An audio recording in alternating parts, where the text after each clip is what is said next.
Oktobra 2019 so se 4 nevladne organizacije, ki v Posavju izvajajo pomoč in programe za posebno ranljive skupine prebivalcev, združile z idejami, izkušnjami in cilji, kako se med seboj povezati ter širiti znanja in vedenja.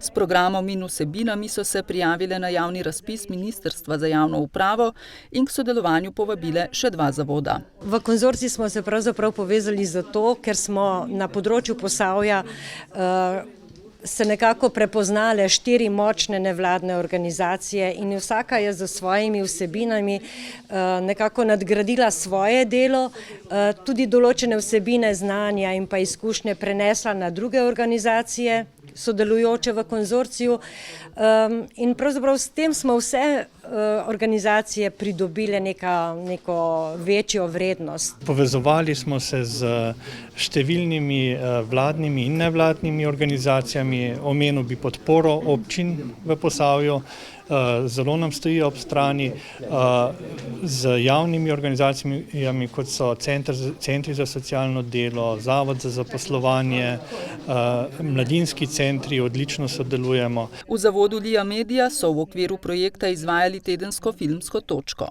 Ta tedenska točka je velikokrat potekala v starem mestnem jedru Krško, kjer smo zajeli tiste mlade in otroke, ki tam živijo.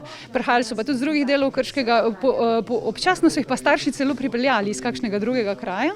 Druga storitev, ki so jo izvajali, je uporaba animiranega filma kot tehnika vključevanja mladih iz ranljivih skupin. Ker je včasih veliko lažje o nečem spregovoriti, če ti ne rabiš stopiti pred kamero, bodisi kot igralec ali pa kot nek govornik v dokumentarnem filmu.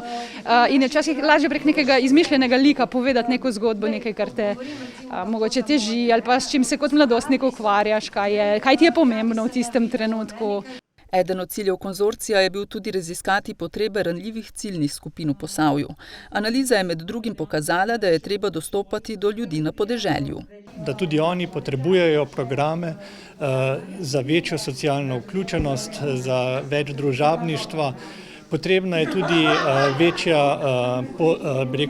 več infrastrukture, mogoče kakšni skupnostni vrtovi, kakšna športna infrastruktura dodatna, tudi na podeželju. Projekt je potekal 27 mesecev in se z januarjem zaključuje. V tem času so zaposlili 5 strokovnih sodelavcev v partnerskih organizacijah, izvedli izobraževanje za strokovne delavce ter razvili nove metode dela z ranljivimi skupinami.